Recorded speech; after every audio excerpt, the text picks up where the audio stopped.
cracks. Our parents would ask, what do you wanna be when you grow up? And then we'd say something cute like, I want to be an astronaut.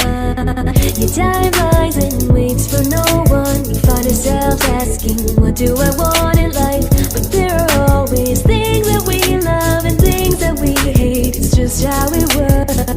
So if we could choose, why would we do something we don't like? Instead, we should go and do the things we enjoy in life.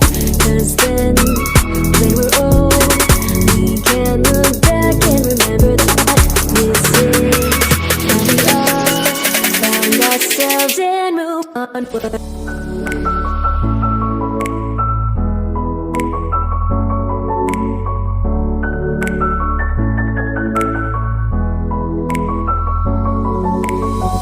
As seasons change, we grow in many ways, and there may be problems that arise, but we'll be just fine and okay, because we know